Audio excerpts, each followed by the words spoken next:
Hey, what's going on, people? Your boy, man, Mike here, coming at you guys with yet another Atlanta Falcons video. I told y'all I'm feeling good, I'm feeling better, and um, if you know anything about old school Mad Mike, you know this is how I do it.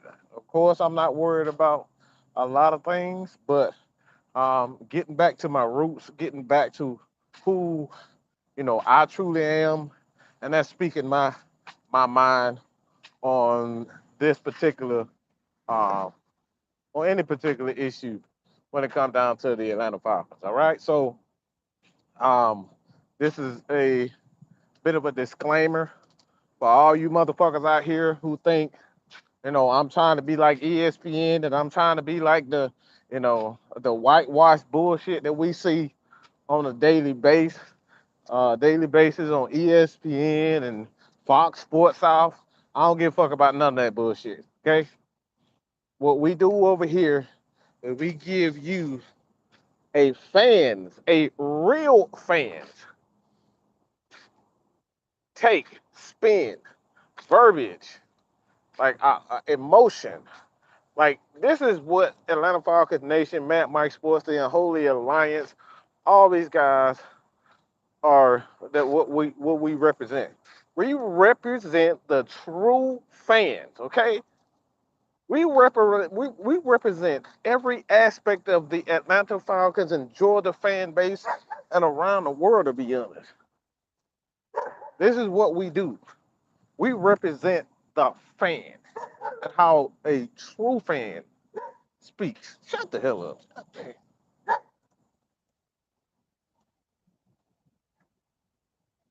On how a true fan speaks, okay? This is what Matt Mike Sports is all about. It's literally called Matt Mike Sports. So if you coming up here and you thinking you're gonna get, oh, we're not gonna curse. Oh my God, how you guys are cursing? Well, we represent the real fans. Have you ever been to a fucking Falcon game? Yeah, there's people cursing, there's people screaming, there's people calling, throwing stuff at players. Okay? That's what happens with real fans because you got really emotionally invested into this team. So if you got a fucking problem with how we speak on our shows, then this show ain't for you. All right? Matt Mike Sports, six man K Styles, Atlanta Falcons Nation. If you got a problem how we speak and our undertones, we're not quote unquote too professional for you or not professional enough for you, fuck off. Unsubscribe. This is not the place for you. And I really mean that. Okay?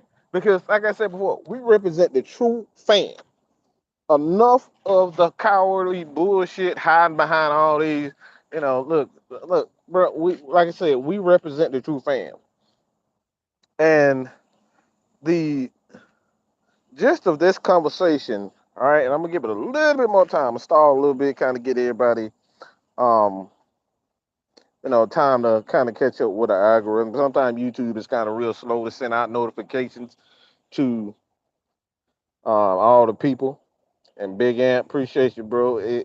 Big Ant AFN. You can check him out on Thursdays and Saturdays, Sundays.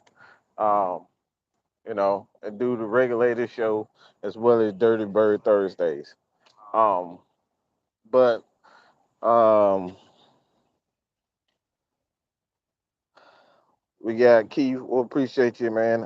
Do you Mike 100? What do you think is going to take to get him a third or fourth round pick? That's actually, again, that's why I wanted to have this conversation, because as you see on the screen properly, if you guys cannot, see it, I'm gonna read it for you. So basically, this is the issue that I have with this entire trade ordeal. Like this is the problem that I have with this. This is the problem that I have with people. And this is what I have. I have a problem with anyone, and not just this. This is the mentality that we have that fucks up an organization from the ground from the very beginning. Because people will do anything to get that one particular player. They don't give a fuck if they give up 3 first-round picks, 4 fourth-round picks. They don't have money to go in free agency to get, like, they don't give a damn about the dead cap. They don't give a damn about being able to pay someone what, you know, $20 million. They don't care nothing about anything. People want who they want. They want that big time player. And like I said, they will go to extraordinary lengths to get a quote unquote superstar. Even if it's going to hinder the Atlanta Falcons, even if it's going to hinder the future, whether it's in free agency and building the team and building a roster. So this statement is this. This is why I got a major problem with this. So the roster is bad now. So we can't add elite players. That's a dumb way to look at adding all pro talent to a shitty roster. Wouldn't that be a good thing? And this team will win more games than most will predict this year. Well, this is such a fucking retarded statement. And like I said, I like Tyler, but this is fucking retarded. Okay? Let me explain why this is fucking retarded. Okay? And I mean every bit of retarded. Okay? Let's not pretend like this team is complete. Let's not pretend like the Falcons team is not complete. This team is incomplete. Okay? The Falcons team is incomplete. We have question marks at the quarterback position. Is Marcus Mariota going to be the guy to come in, play solid, resurrect his career, and work his way to a new contract for the Atlanta Falcons? One question mark. 2 question marks.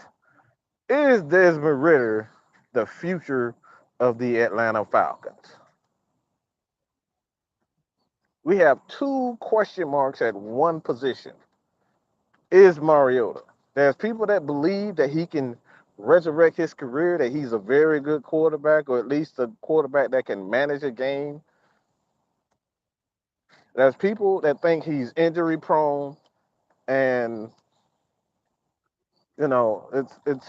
it's hard to trust somebody that's injury prone, and he's shown the ability in certain games to play, at that top pick in the NFL draft. He's shown that, but he's also shown that he's incapable of actually maintaining that job. So he's had inconsistency issues in his career. And again, you have Desmond Ridder, a guy that's a 3rd round pick. Granted that he has the necessary tools, in my opinion, and some people's opinion, to be a starting quarterback. All right, so that's just the quarterback position. Let's go to the let's go to the what's good, ATM. Let's go to the running back room. Let me make this clear, okay? By no means is this a shot at this guy. By no means is this a shot at this guy. But the Falcons' leading rusher at running back was a fucking wide receiver. Let me fucking repeat that. Actually, okay, I really want people to understand why this statement by Tyler is so freaking ignorant.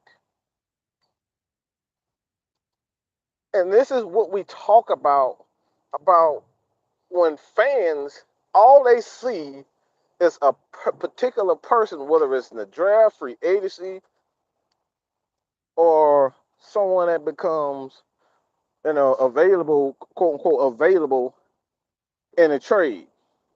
That we completely lose track of all reality. The Atlanta Falcons had a wide receiver slash kick returner as their leading rusher.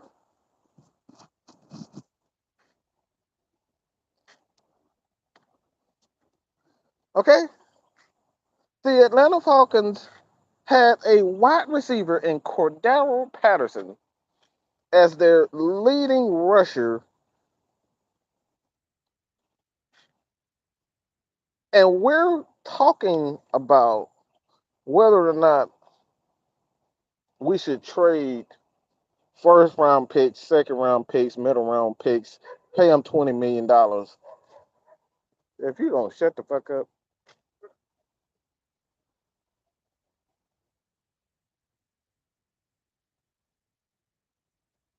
And we are wondering whether or not we should pay these guys $20 million.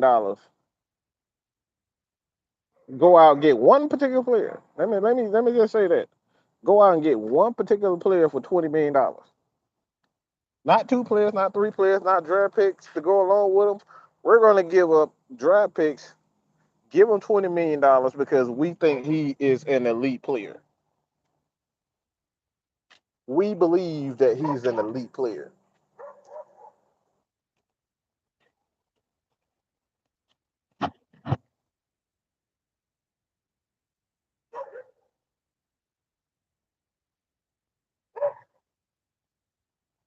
D Strong, don't start this bullshit, okay? Don't start that bullshit. We here to talk about things logically, not about what could possibly happen.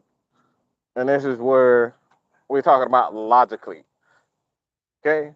Let's just slow it down a bit. Like I said, I'm gonna bring it home for you guys.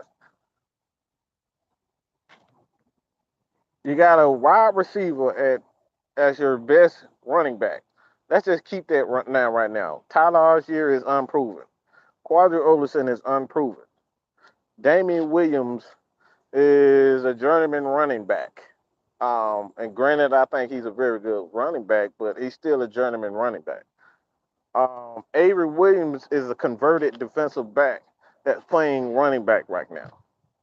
The Atlanta Falcons are in a position where they have so many question marks at quarterbacks. They have question marks at the running back position, and they have question marks at the wide receiver position. You have a rookie wide receiver in Drake London. Granted that I think he's going to be a very good wide receiver, but that's in time. That's a question mark. Cordero Patterson, again, he's a third or fourth wide receiver. Okay, let's just be real about that. That's what Cordero Patterson is. He's more of a weapon than he is a wide receiver. So he's a third or fourth wide receiver. Now, we got Kyle Pitts that we can say for sure that he's a superstar, which he is because he ended up, you know, going to the Pro Bowl in his rookie year. So it's safe to say that it's safe to say that he is a superstar. Like it's safe to say that Kyle Pitts is a superstar.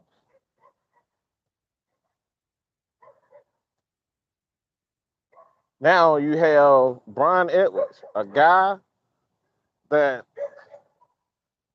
you have Brian Edwards, another wide receiver with a question mark among.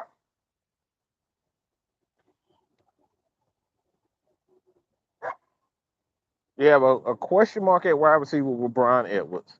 You have a question mark with Drake London. Again, granted that I think he's going to be a terrific wide receiver, but there's still a question mark over his head. Okay, so there's two wide receivers on this team that's a question mark. Okay, two wide receivers with question marks. Now let's go to the tight end position. Okay, again, Kyle Pitts is by far as a superstar. I don't think anybody can deny that he is a fucking star, right? A guy ended up almost broke, a 50-year um, tight end receiving record. Like nobody's done that. Not even the great Tony Gonzalez has broken or even got close to breaking Mike Dicker's receiving yards record. Like nobody's done that. So you have Kyle Pitts, he's a superstar, and you have Felipe Franks, a converted quarterback playing tight end. Granted that I think he's shown that he's a good athlete, but there's still a question mark as to what he will truly be. Anthony Ferguson, one of those guys, like from Tennessee, a question mark on him. All right, Fitzpatrick from the University of Georgia, primarily a blocking tight end. All right, a question mark there. Now let's go to the offensive line at tackle. Jake Matthews, solidified Pro Bowler, borderline Hall of Famer, in my opinion. Left guard, you have a guy that's converted right tackle playing left guard, Elijah Wilkinson, who played for the Bears, who had one of the worst offensive lines in the NFL playing left guard. And you got two centers and Matt Hennessy and Chris Dahlman. Those guys are fighting for a position. You got a right guard and Chris Lindstrom, who is, in my opinion, and it's a shame that this guy's not a Pro Bowler. And it's disgusting to be quite frank, but we know how these dick sucking, excuse me, but these disgusting human beings they call themselves writers who go out their way to disrespect great players because they hold a certain position.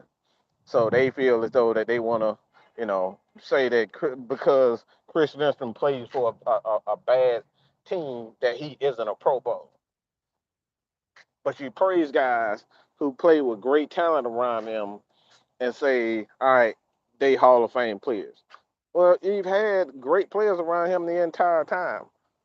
You know what I'm saying? And you praise these guys. You put these guys on a higher standard. So we got the right tackle and Caleb McGarry, a question mark there. So it's you got three positions where you know it's they're question marks. It's question marks. Let's just keep that real. It's question mark everywhere. So when it comes down to you know whether or not the Falcons have the necessary players around them, like let's be real about it. It's from every position for the Atlanta Falcons.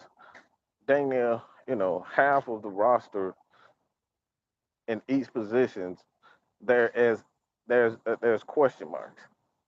So you got the offensive line that's full of question marks. You got the defensive line was filled with question marks. Outside of Grady Jarrett, let's keep it real.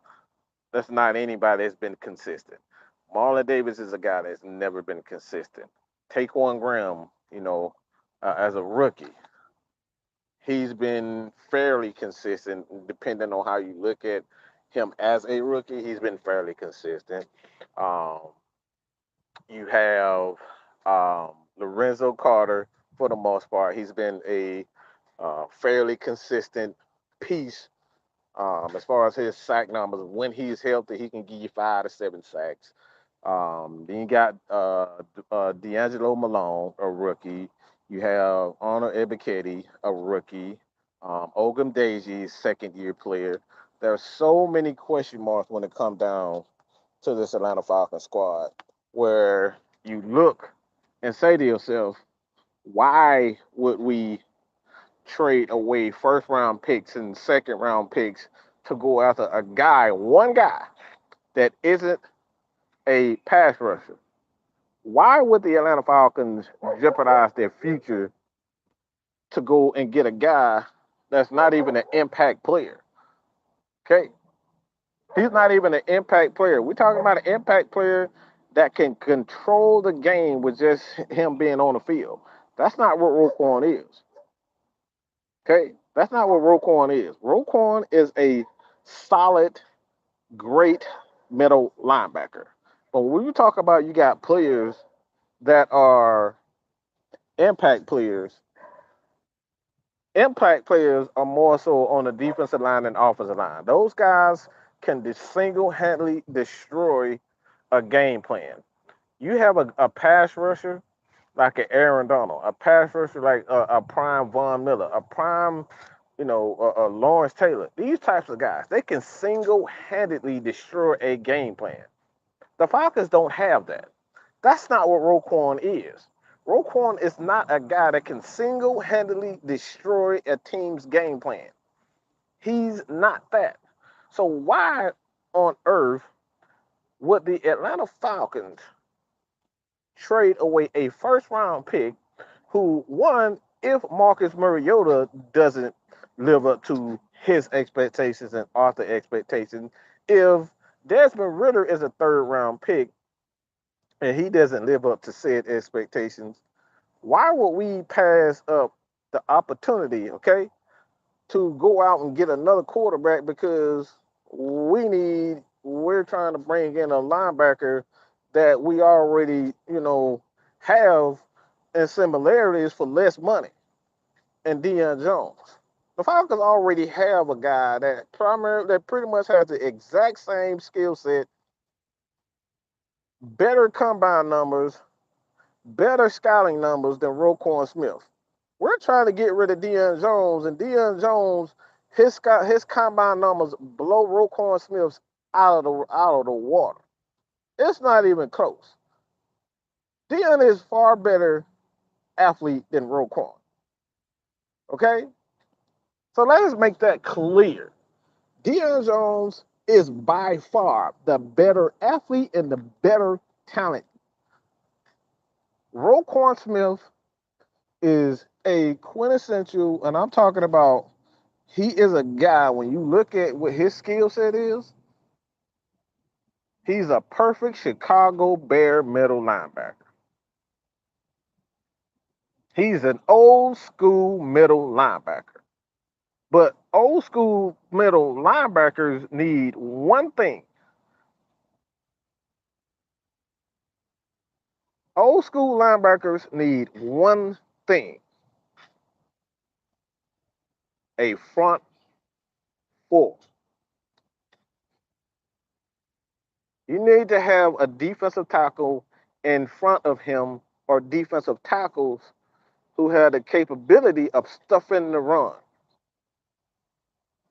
Now, I believe in Anthony Rush. I believe Anthony Rush is going to solidify that role as our run stuffer. But outside of Grady Jarrett and Anthony Rush, again, another guy with a question mark over his head. Where are the Falcons are going to get a pass rush? We're trading for a Roquan Smith to be a pass rusher. It defeats the purpose. It defeats the purpose to even make the trade if you're going to trade him and trade assets away just to bring Roquan Smith to bring him here just to blitz and be one of our sack leaders. What's the point of trading for Roquan Smith when you're just gonna turn him into a pass rusher? His strength is being a middle linebacker.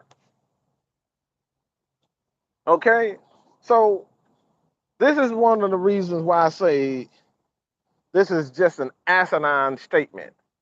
And like I said, I like Tyler. You know what I'm saying? But this is just fucking retarded. This is the stuff that we talk about. I mean, we should know what trading away assets for one player can do for you. I mean, Lakers fans, how many Lakers fans are in here? I'm about to hurt y'all feelings, and I apologize, okay? I truly apologize for saying this. But how many of you Lakers fans, how many people are in here are Laker fans? I just want to know. Just because I think you guys know exactly where I'm going with this.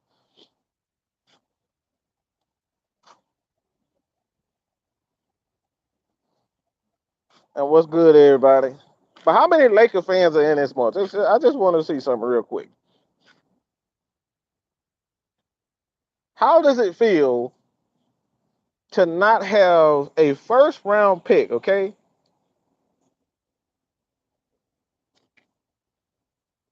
Anthony White, Lakers fan for 35 years. And you're the perfect guy for me to talk to.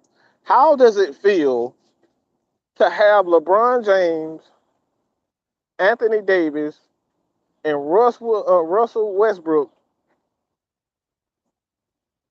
and you have no hope for the future for at least 2025. You don't have a first round pick for the next, what, 3-4 years, because you traded all your first round picks to get a guy like LeBron, to get a guy like Russ, to get a guy like AD. Yeah, you got great players, but guess who you got on the bench? You got Shaquille O'Neal's son. And there's no shot at him, but he's not a first round talent. You got Scottie Pippen's son. You got a bunch of scrubs around a bunch of superstars. And this is the reason why the Lakers are struggling. This is why the Lakers are struggling, because they don't have the necessary pieces around those three guys. So all essentially, yeah, you got LeBron scoring 35 points a game with 10 assists and 10 rebounds. You're getting Russ giving his 17 and 7 and 7. You got AD scoring 20 and 10. But what is everybody else doing? You got a bunch of fucking scrubs. Yeah, you got great players and you got a legendary Hall of Famer. You got possibly 3 Hall of Famers on one team. But what about everybody else? This is the stuff we're talking about. You got 3 Hall of Famers, no draft picks, and you can't build a team the proper way because you don't have the necessary money to go out and get role players. This is what's wrong with going after Roquan Smith. The Atlanta Falcons, all right, and it's subjective. You don't have to believe what the experts are saying about the roster as far as this being the worst roster in the league. I don't personally believe that, but we can honestly say, if you're being real with yourself, the Atlanta Falcons have too many holes. They have too many, they have too many question marks. Terry Fontenot, I don't know how many times he stated this, that we're going to build depth. We want to have competition at every single position. We want everybody to compete. His job as a general manager is to bring in more talent, to make sure that there's competition at every position so you can push a Deion Jones out the door, that you can push a Grady Jarrett out the door, that you can push a Jake Matthews out the door. Why? Because you got younger talent that is competing for a job, and these guys have the ability to be starters. That's what you want in a franchise. You don't want to continue to give guys like Julio Jones, who's 31 years old, and we end up giving him $60 million. And he's 31 years old and he's injured and he's injury prone. These are the things that happen when you go out and make foolish deals like Roquan Smith. You have to focus on keeping a guy like Matt Ryan on the squad. You got to keep a guy like a Julio Jones, who's 37 years old, on the tail end of his career. And now you got a guy that you got on the tail end of his career. You gave him $60 million. You never want to leave yourself. You never want to put yourself in a position as a franchise where you have to depend on one player. That if that one player goes down, you have no chance in competing. And this is the issue that I have with Roquan Smith. The Atlanta Falcons are not a playoff team. Okay? As it stands right now, with this roster, the Atlanta Falcons are not a playoff team. But if certain things go well, if they run the ball, if they improve with the running game, if the offensive line improves, if the defensive line gets more pressure, if AJ Terrell continues to be the top corner in the league and the best corner in the league, in my opinion, if Richie Grant, if Jalen Hawkins, if these guys play well, the Falcons have the ability and the players around them. If Drake London, comes out and be the wide receiver that we think he could be, the Falcons could quite possibly make the playoffs. What if Kyle Pitts take his game to the next level? These things can happen, but when you look at this roster unbiasedly, you cannot tell yourself that the Falcons are one trade away from winning the championship. You make trades like that to win championships. The Atlanta Falcons are not one player away from winning a championship. Let's just be real about that. The Falcons want to be a consistent team. They're building this team so they can be in the playoffs contending for a championship. They want to be in the playoff for an opportunity to contend. That's what the Falcons are in their development, in their current stage right now. They want to get to a point where they are consistently vying for a playoff spot, consistently winning the NFC South. Right now, we can't say that we're honestly the best team in the NFC South.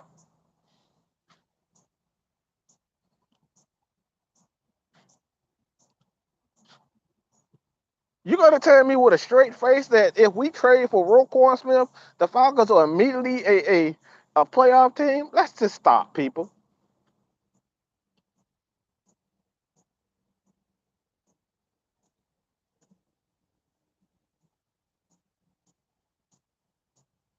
This team is not one player away, and especially not a linebacker away from winning the championship. Because what we know about Deion Jones, he's been one of the top 5 middle linebackers in the game ever since ever since his rookie season. He's been making an impact. And what has that gotten us? Still one of the worst defensive run stoppers. Still setting NFL records and giving up passing yards, even with that top middle linebacker. So what the fuck do you guys think is going to happen when you got a Deion Jones gone and you got Roquan Smith? If Deion Jones can't do it, what the hell makes you think Roquan Smith did it? Roquan Smith can't even get his goddamn Chicago Bears in the fucking NFC Championship. But we want to bring him to our squad, pay him $20 million, give away our draft picks when he can't even do it for the fucking Bears. He got Khalil Mack, Eddie Goldman, Artie Hicks, Robert Quinn.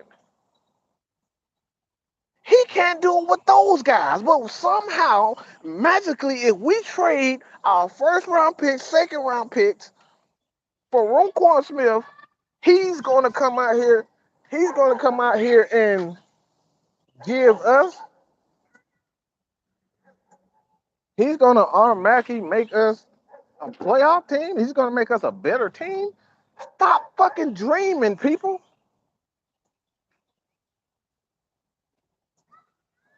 And this is exactly what I mean by staying fucking real. Listening to these stupid ass content creators who's selling you dreams because they got a hard on for whoever the player is. And I'm talking about a player that I want. I will definitely want a Roquan Smith on my team, but not to jeopardize my future. I do not want to jeopardize my future in order to have a damn Pro Bowl middle linebacker. Yeah, he's going to have 160, 70 tackles and 14, 15 tackles for losses every year. But what the fuck the defensive line is going to look like?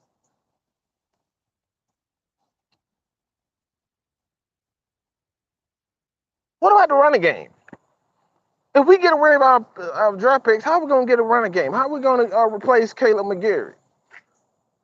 How are we going to potentially, quote unquote, replace Jalen Mayfield?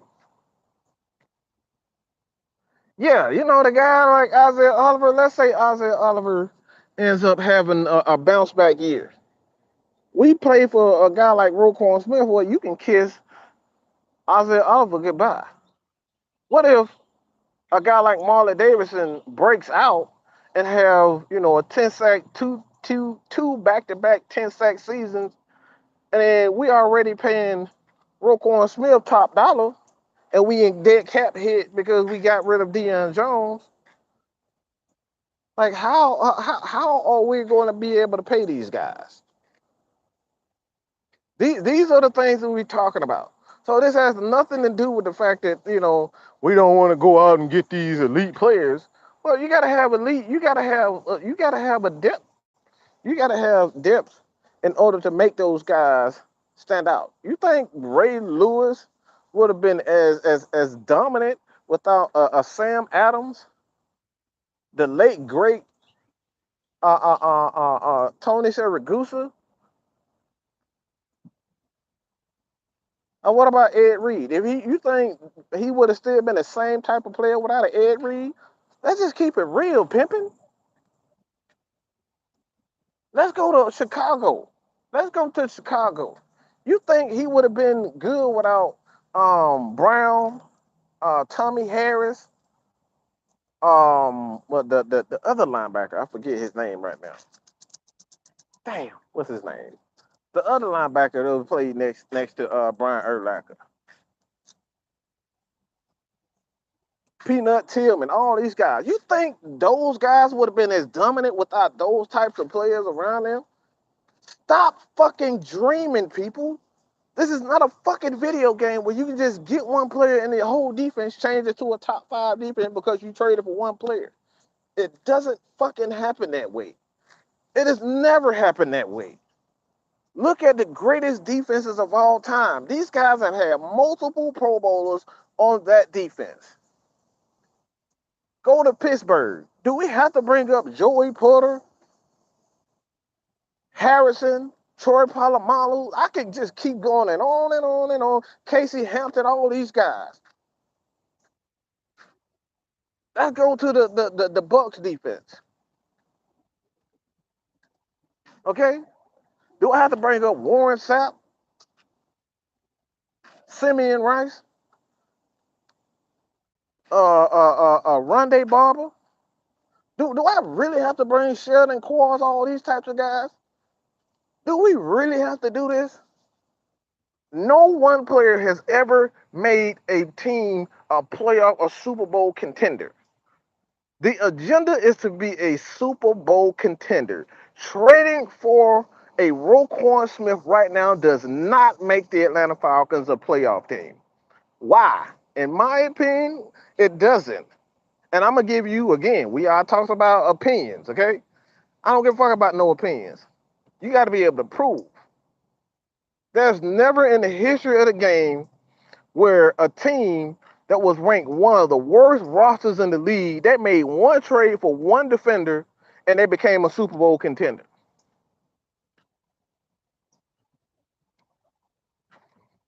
Name one team, people, that was ranked one of the worst rosters in the NFL. They traded for a superstar, quote unquote, superstar player, and they became a Super Bowl contender. They went to the Super Bowl.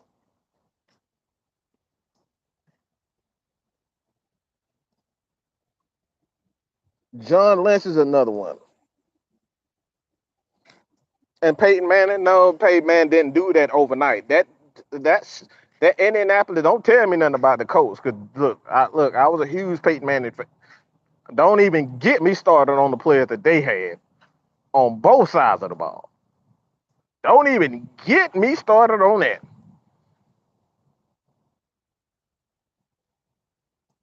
The Broncos.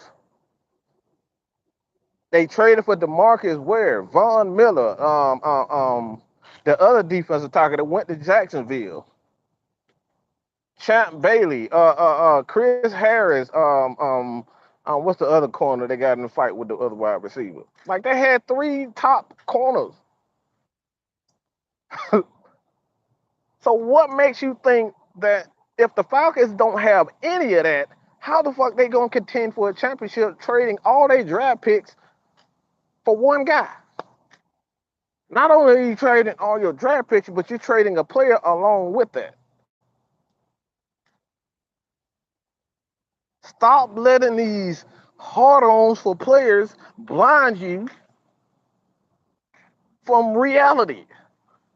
And the reality with the Atlanta Falcons, they are not one player away from contending for a Super Bowl. We're not. The Atlanta Falcons 2016 team was fucking loaded. Vic Beasley, Grady Jarrett, Hall of Famer Dwight Freeney, Adrian Claiborne, Rasheed Hageman, Deion Jones, Keanu Neal. Nigga, I can keep on going. Excuse me for the N-word, but I can keep on going. Devontae Freeman, Tevin Coleman, Jake Matthews, Julio Jones, Matt Ryan, Alex Mack. I can keep on going. These guys were proven players in the league, and the Falcons, as it is currently constructed, are not that. So it's not about, oh, we don't want to go out and y'all don't want to take a chance to go get great players. I don't know why y'all don't want to go out and get great players. Because no one great player is going to make the difference. The Jacksonville Jaguars had a dominant defensive line.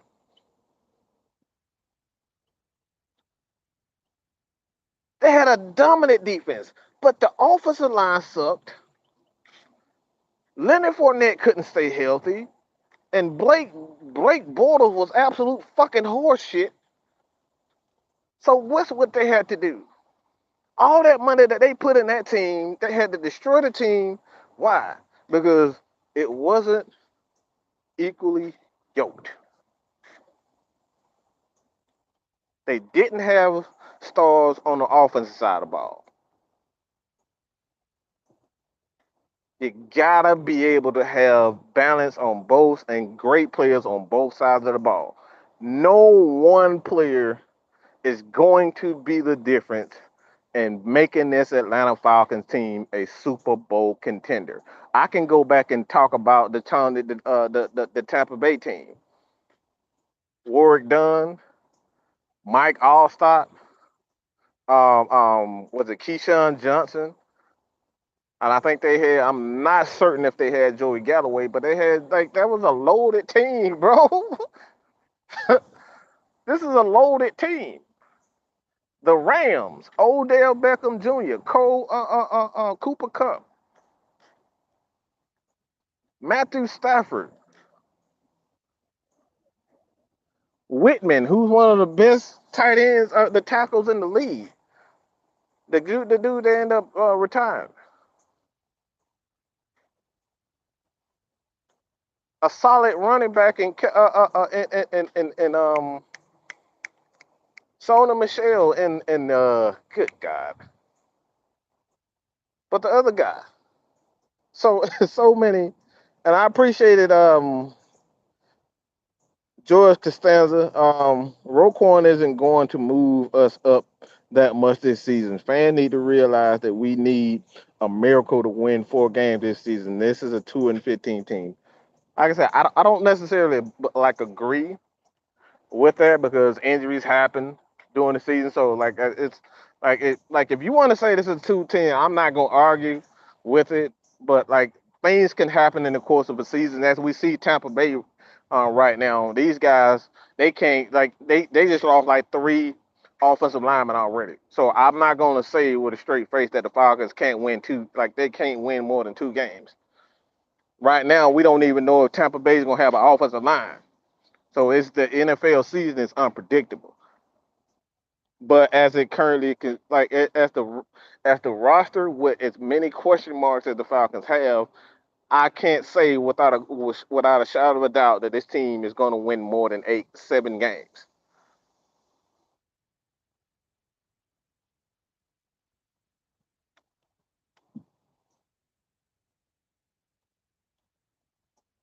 So again, let's just be real about it. George, again, one player had the opportunity to make us a playoff contender. His name is Jordan Davis. We passed on him for a wide out.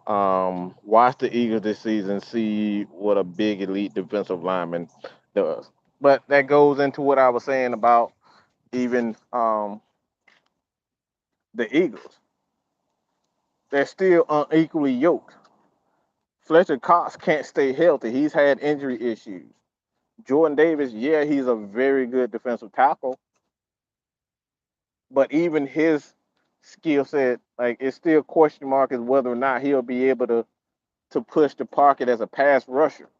So yeah, I think we passed on a pretty good defensive player, but even when you look at the Eagles team, offensively they have nice pieces at the wide receiver, the running back, the offensive line is pretty damn good. They have one of the best offensive line in the league.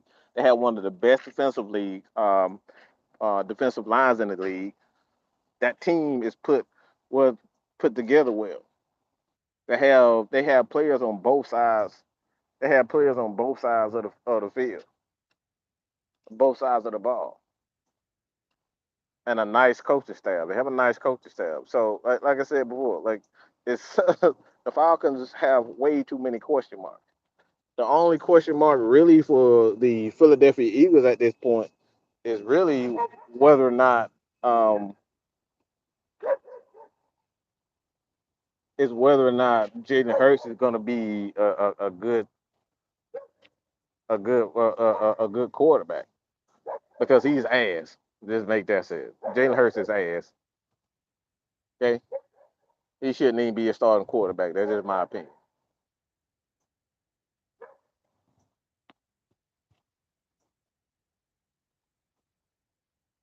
But like Jordan Davis, would he, move the needle for the Atlanta Falcons if we had drafted him? I don't think so. I personally don't think the Falcons would have been, you know, a much better team, but because we've been a Super Bowl contender. Will Jordan Davis? I don't think so. In fact, I know so. Falcons wouldn't have been a Super Bowl contender if they drafted because they still would have had a hole at wide receiver. And this is what I'm talking about. Like, yeah, we got to stop looking at teams, football as an individual sport. Basketball, baseball, football. You still need, you still need a nice balance of defense, offense, and defense and coaching. The Atlanta Braves last year um, was actually fighting to even be a 500 team. Okay, they made a couple of moves, brought in a couple of guys, brought in a couple of pitchers, brought in a couple of hitters, Soler and Eddie Rosario and those guys. They brought in some pitchers. They brought in Charlie Morton. They added to both sides of the ball, and they end up getting hot, and they end up winning the World Series. But again, they didn't just get rid of players. They added solid players around their solid players. Ronda Acuna, Freddie Freeman. They added solid players to what they already had. So if you don't have those superstars on the defensive side of the ball or the offensive side of the ball, bring in one guy. Is that going to make you a Super Bowl contender? No. Bringing in Roquan Smith is not going to make Atlanta Falcons a Super Bowl contender.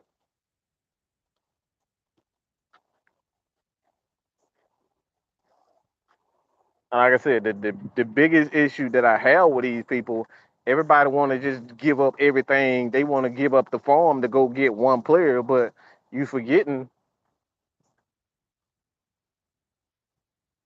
that you need, in order to win championship, you need to be able to stop a motherfucker. Like Falcon fans, we really need to understand that. We gotta have balance. We gotta have balance. We couldn't run the damn ball in the second half for nothing. Oh, we could have, but motherfucker just stopped running the damn ball. The pass protection broke down in the Super Bowl. We stopped running the ball. We couldn't stop anybody on the Patriots team. They was running the ball well and passing the ball well.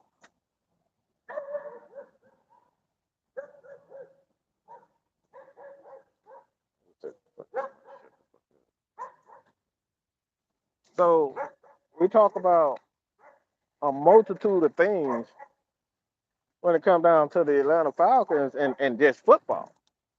Everybody always talk about winning championships, but they don't realize the teams that win championships are the most complete teams.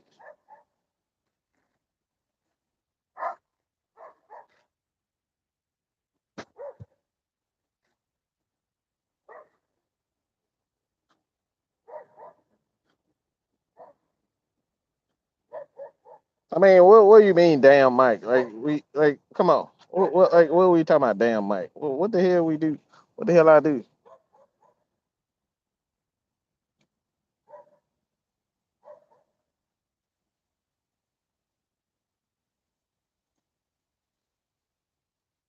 Yeah, we got 7 wins last year, and we didn't have the talent, we didn't have cohesion, and we didn't have a clear vision of what the like well, I would say they had a clear vision of what they wanted to be, but we couldn't, you know, as far as the players are concerned, they couldn't go out and you know show the teams, all right, this is the style of defense that we're going to play. Why? Because you got to have the players in order to play a certain style, and this is why you hear Arthur Dean P state that he kind of dialed back the defense because he didn't necessarily have the players. You gotta have let's just make this as simple as I possibly can. In order to be a super aggressive team that's going to challenge guys downfield, what do you need? Okay, you need 2 things. You need 3 things. One, you need a quarterback that has the ability to consistently make that throw downfield. But 2, you need the wide receivers with speed and the ability to get downfield. And 3, you need an offensive line that's going to be able to protect you for more than 1 second. Okay? So if you don't have said players for that particular vision, you're going to struggle.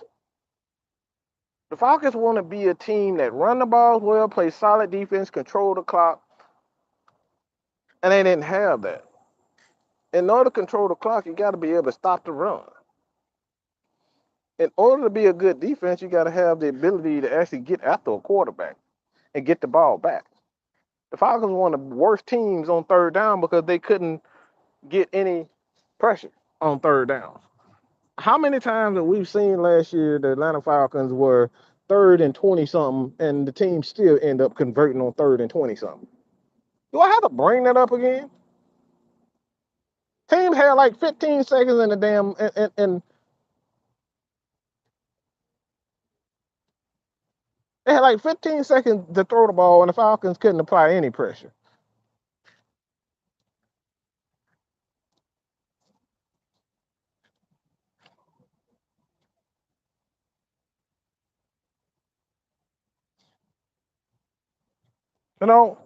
Like I said before, this is not about whether or not I want to keep Deion Jones. I think most Falcons fans at this point in time should be used to change. When you get rid of Matt Ryan, Julio Jones, I don't think anybody with a straight face can say that they trust this organization to keep players. Let's just keep that. Let's be honest. But what I am unwilling to do is put myself in a bind just to go get one player. I'm not going to trade away a 1st-round pick to go get a Roquan Smith. Fuck that. I can get a Roquan Smith in the 2nd and 3rd round. I mean, Deion Jones. Okay, Deion Jones is a 2nd-round pick.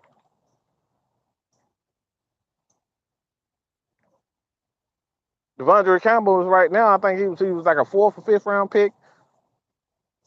He's an All-Pro linebacker now. After the showing, he was complete ass with the Cardinals and complete ass with the Falcons, but somehow he's a Pro Bowl linebacker right now.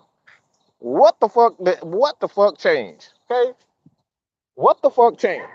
Let's just be real about that. What the fuck happened? What the fuck changed to make Devondre Campbell a jerk? Like, this dude was on his. He went to the Cardinals. The Cardinals cut him. They didn't re-sign him. They didn't want him. and then go to Green Bay and he's an all-pro linebacker.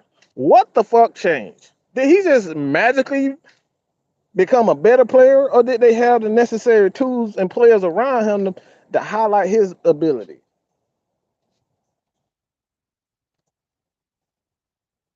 So if you can make Devondre Campbell a a guy that's a fourth or fifth round, a mid-round pick, into an all-pro, why should I have to give up my entire why should I have to give up a first round pick to go get some go get a goddamn a Roquan Smith? Green Bay just did it with they just made a fifth round pick a Pro Bowler, an all pro linebacker. But you want us to give up our first round pick for Roquan Smith? Come on, bro. This is where I say you gotta use common sense, people.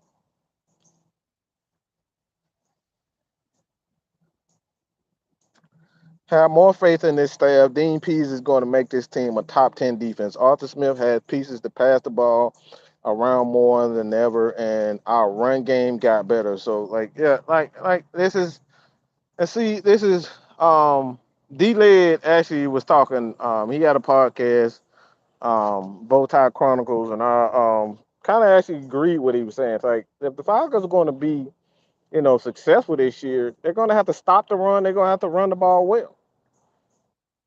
They're going to have to stop the run, and they're going to have to run the ball well. If the Falcons are going to see any success, they're going to have to do those two things first. Stop the run and run the ball well. Well, just based on the quarterback's ability to scramble, the Falcons run game, in my opinion, is already better. It's an added dimension to what the Falcons already have. Now you got guys like Tyler Algier. Yeah, Tyler Algier doesn't have to be a guy that give you 90 yards a game. But if the Falcons could somehow get 30, 40, 50 yards rushing a game from Mariota, and you get, 40 yards from Tyler Algier, you get 40 yards from Cordero Patterson, that's 120 yards rushing right there. That's 120 yards rushing a game. Just with those three players. With the bare minimum of those guys, each guy giving you 40 yards a game. That's 120 yards rushing with just three guys giving you 40 yards a game. That's possible. It wasn't possible with Matt Ryan because Matt Ryan isn't a mobile quarterback. So now you have the ability to control the clock. Why? By running the freaking ball and stopping the run.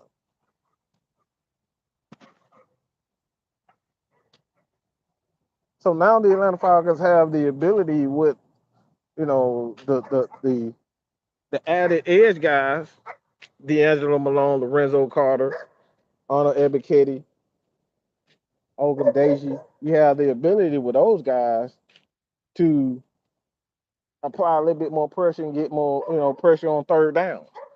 Because you win games on third downs, being able to stop people on third downs.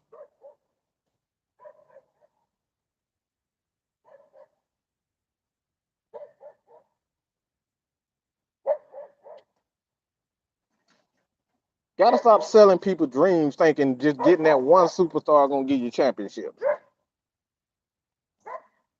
Again, Lakers fans, y'all should know that better than anybody right now. Y'all have the best player in the game right now, and LeBron James with Westbrook and AD, and you motherfuckers can't even make it to the playoffs. Somehow the Falcons, the Hawks with Trae Young, somehow with Trae Young and those guys, and a bunch of role players, they can make it to the Eastern Conference Finals.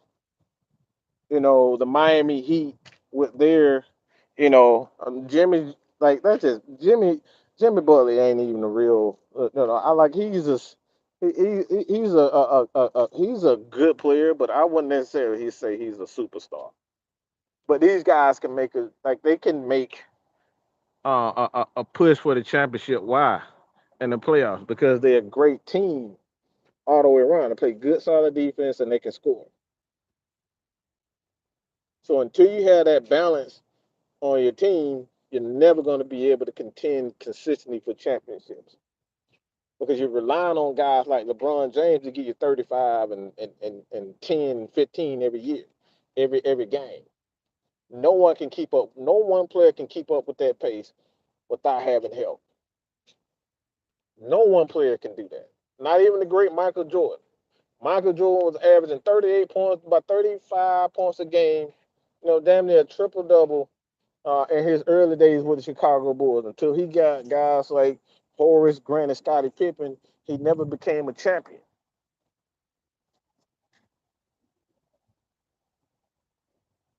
Gotta have help, my friend. You gotta be able to have balance. You gotta be able to stop somebody in crucial moments, and you gotta be able to keep the clock turning in crucial moments. That's what makes great teams great.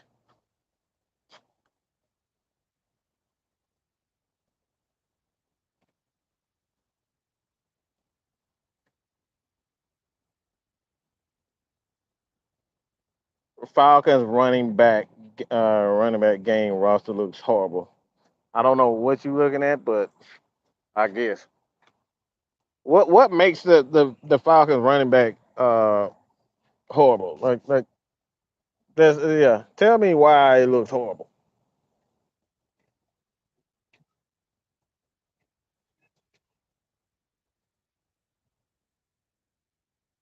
Tell me why the Falcons running back like Cordero Patterson was the running back for us last year, and he was nearly a Pro Bowl.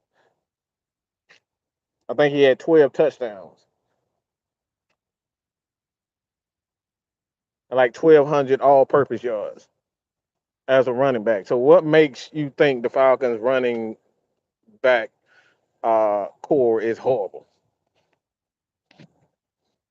Tyler Algier, like I I don't understand.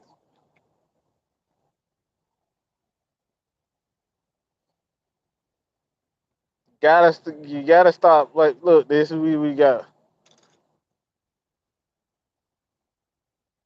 I'm an Atlanta native. We'll see in the press. What the fuck that got to do with anything? You Atlanta native. We'll see. What the fuck that does being an Atlanta native got to do with proving to me that they're horrible? Like I don't understand what you're talking about.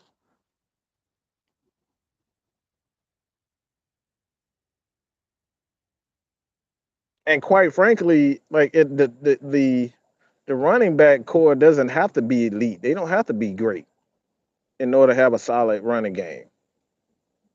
Why would I say that? Because if your offensive line improves in the rushing game, you don't have to have elite running backs.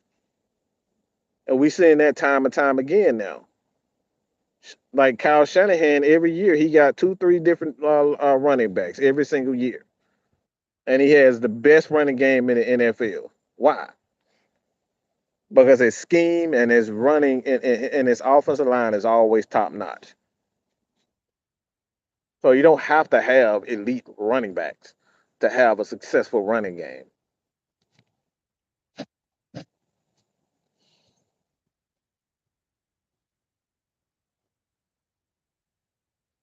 Pat Norris, what's good?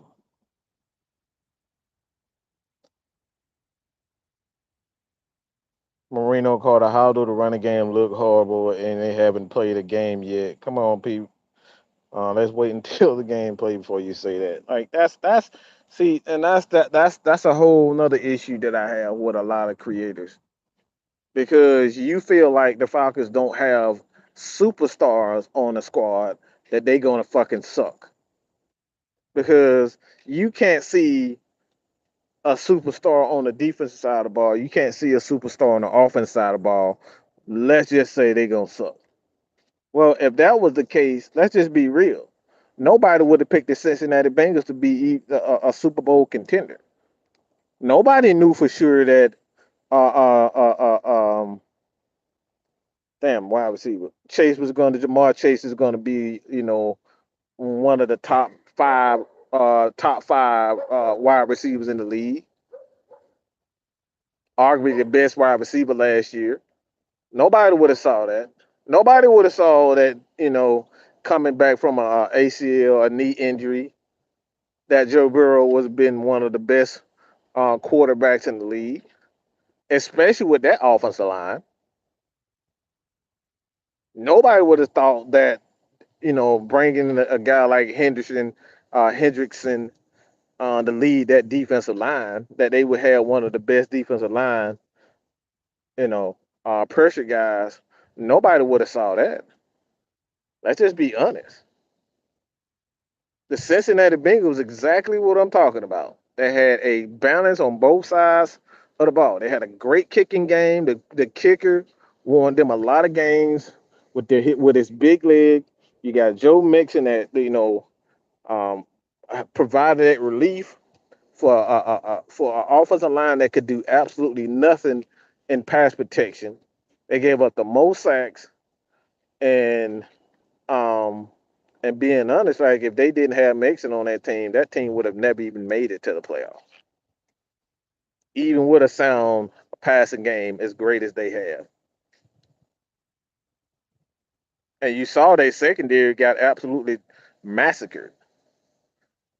Eli Apple, like that's all they did was pick on him the whole year.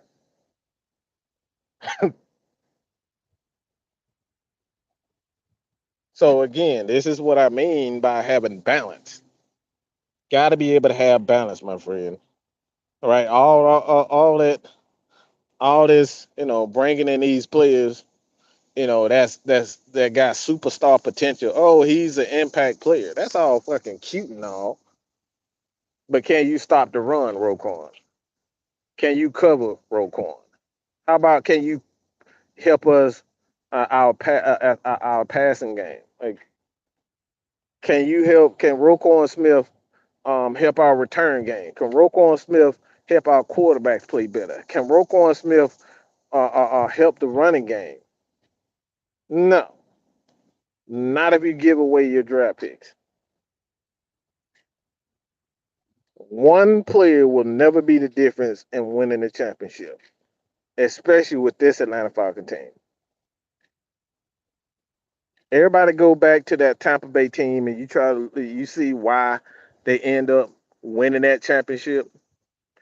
They made a series of moves um, that nobody pays attention to. They just give all the credit to Tom Brady. But they rolled, they completely changed the offense from a passing offense to a much more balanced offense. Rojo, he got hot towards the end of the year, towards the end of the year. They rolled their wave and then they brought in Leonard Fournette and they had a nice little running game to couple what Tom Brady was able to do in the passing game. That's how they ended up winning the championship. And again, they coupled that with the bringing in the JPP and then having Ndamukong Suh, bringing in Ndamukong Suh to be, you know, that yin and a yang and that partner next to Vita Vey who couldn't stay healthy.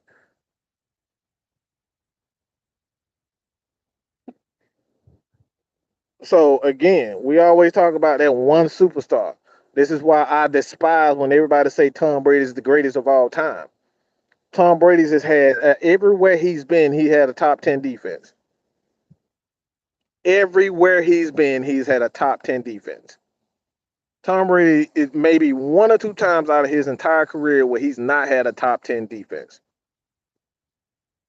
And at the very least, a top 15 defense. Why is that? Why does Tom Brady go out his way to make sure that he goes to a team with a top defense? Why does Tom Brady go out his way to recruit everybody and their mama to come play with him? You think Tom Brady just doing that because he thinks he's the reason why? No, Tom Brady understands football. He understands that you need balance in order to in order to win championships. That's the key to success. It ain't just because Tom Brady's the GOAT. No, Tom Brady understands the process of football. He understands what it takes to win championships. And to win championships, you got to have balance. You got to have the ability to rush the passer, stop the run the ball, and pass protect and make the crucial plays on third down. That's why Tom Brady has championships. That's why Tom Brady what 6, 7 Super Bowls. It's because he understands the process. Tom Brady is the check down king.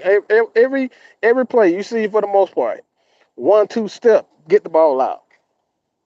1-2 step, get the ball out. He don't hold on that ball too long. And when he does, most of the time, like if he throw the ball deep, most of the time that shit is a floater. That bitch can be in the air for 15 seconds.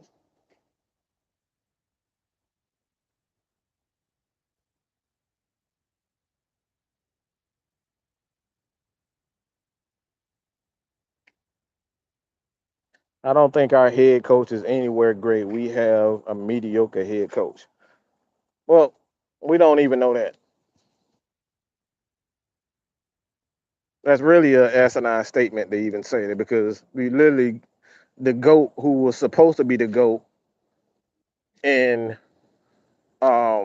this is see this is where people got to understand history and got to stop like you got to stop and actually study football because that statement is asinine because on one reason well multiple reasons but I'm about to give you the biggest reason.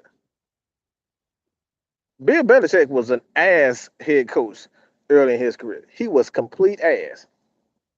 His defenses did well, but he knew nothing about offense. His offenses in Cleveland, the dude got fired. His first head coaching job. He got fired.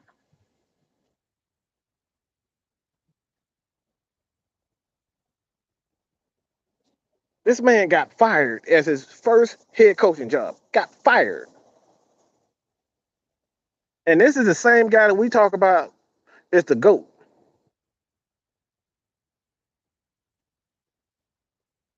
The same guy that we call the GOAT was fired. His first head coach. The same guy that we say is the greatest coach of all time was fired.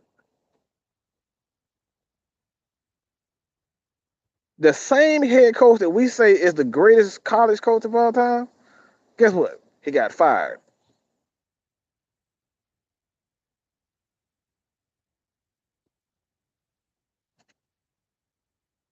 So in 2 years, we're going to say Arthur Smith is not a guy because it's been 2 years.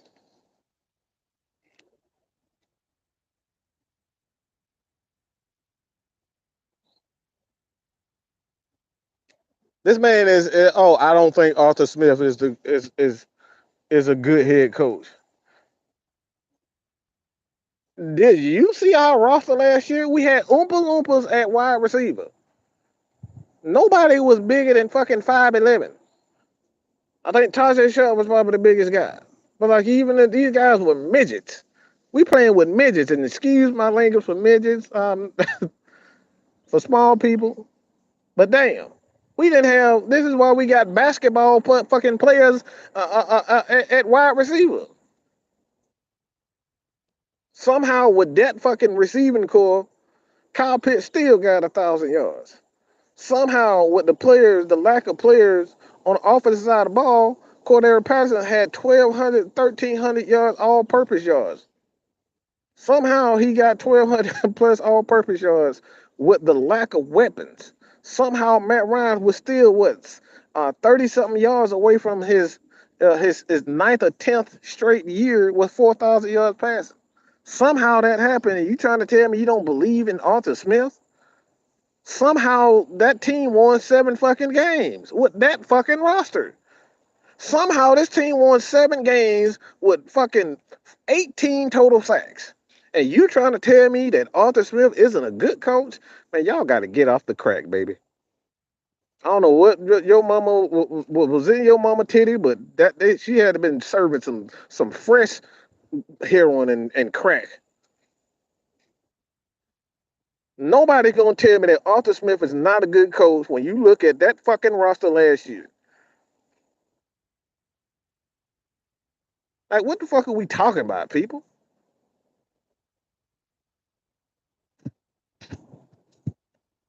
Do I have to bring up the fact that like no Calvin Ridley, no Julio Jones? Two of the greatest coaches of all time, and Nick Saban and Bill Belichick got fired. Their first like Nick Saban went back to college because he fucking sucked.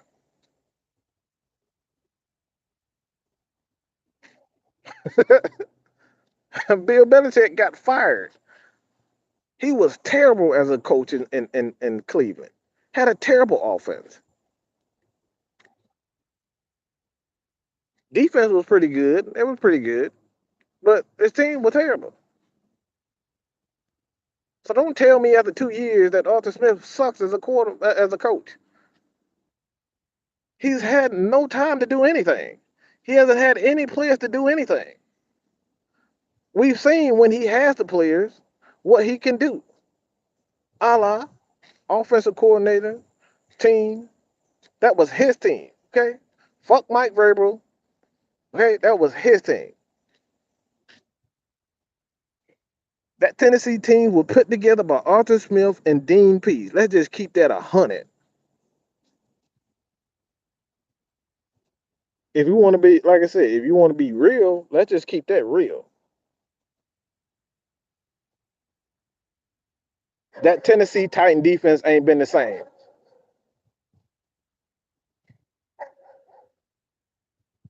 That Tennessee Titan defense ain't been the same since Dean Pease left. Why is that?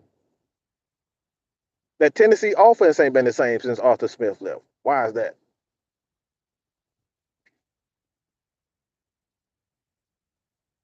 Ryan Tannehill certainly ain't been the same since Arthur Smith left. Why is that?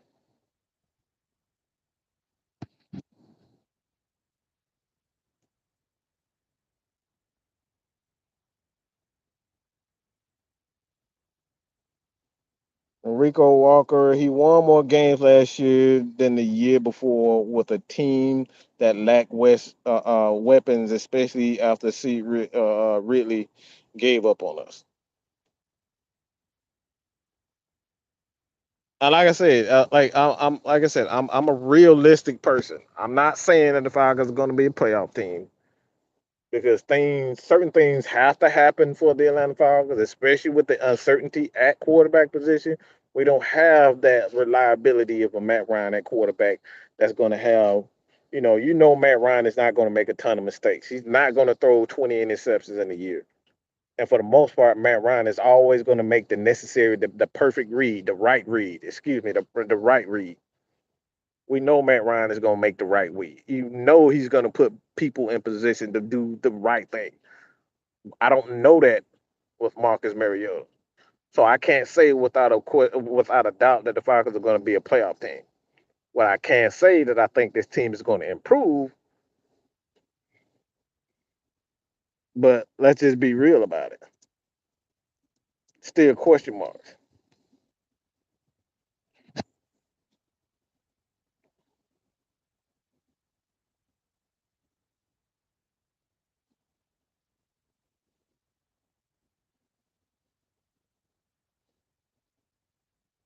So if you go back, like I said, if you go back and you look at the history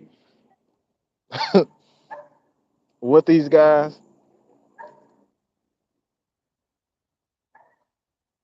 if we look at the history, you know what I'm saying? Like if you look at that, like the history of coaching, it takes coaches time to get acclimated and to impart their scheme and perfect their scheme.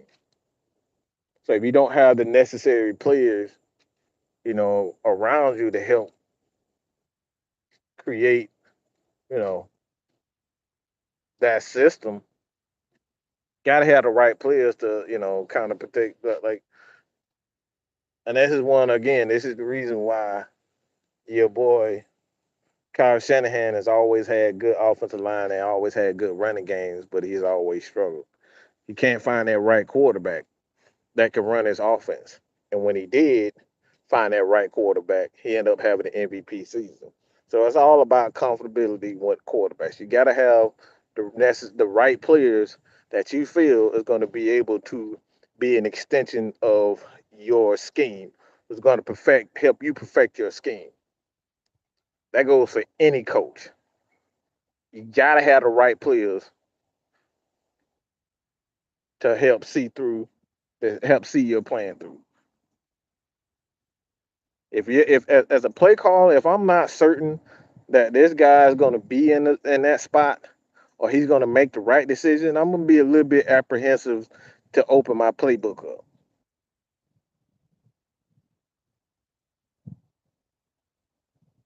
And this is why Dean Pease has stated several times that he only opened like 60% of the defensive plays. About 60% of the plays. Now he had the players around him. He feel more comfortable. He say he's going to open the playbook even more. Why? Because he now trusts his players. Coaches can't call a deep pass if you don't got guys who can actually get deep. You don't call blitzes if guys can't get to a spot and they don't know where they're supposed to blitz.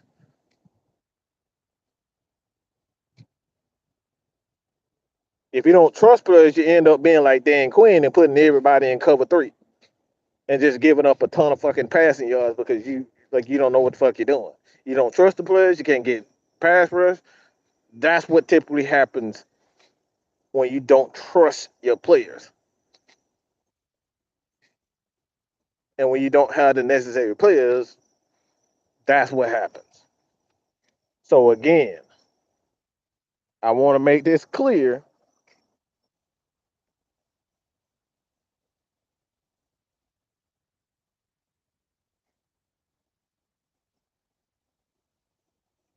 And like I said, I want to make this clear about my stance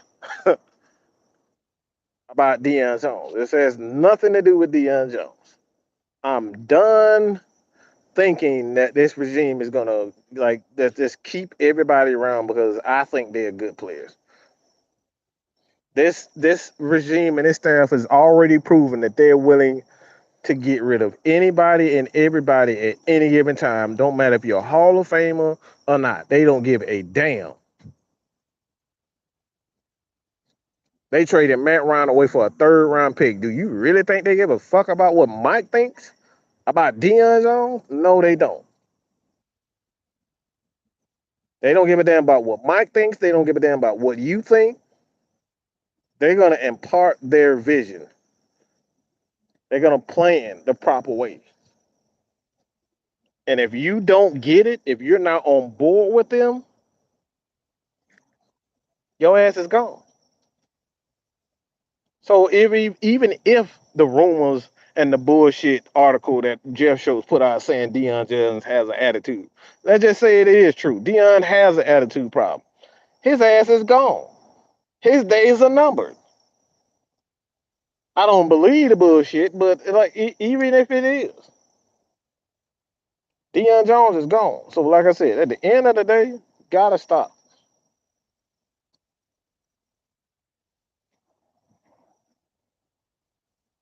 Would Sue be an improvement? Uh, to be honest, like anything at this point in time would be an improvement. Because the Falcons, we still don't have a pass rush. Okay. As it stands right now, the Falcons still have 18 sacks the previous year. Yeah, I think they have better players, but like at this point in time, like I can think they got better players, but I don't know if these guys are actually great players. So having a Ndamukong Suh, I know what Ndamukong Suh is, so I think he'll be a good player, but would he be the guy to move the needle for the Falcons? I'm not sure. He would help in run defense. That's what I'm sure about.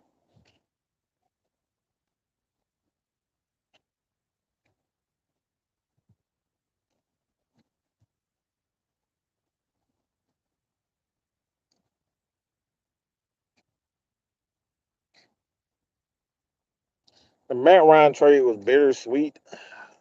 Yeah, I guess. You know, the Falcons wouldn't have traded Matt Ryan if they didn't have the cap issues. Matt Ryan would still be here. You don't give away good players just because you think they getting old. You don't give away good players because you think they getting old. And everybody else, oh, I don't like Matt Ryan. Let's get rid of him. No, that's not the reason. That's not the reason for getting rid of players. You get rid of players because they're declining. They can no longer live up to the expectations. So, like I said before, at the end of the day, man, I appreciate y'all for joining. I'm gonna end it. We may have some tonight, depending on how everything goes. But let me know what you guys think about that. I've been, you know, but I'm out.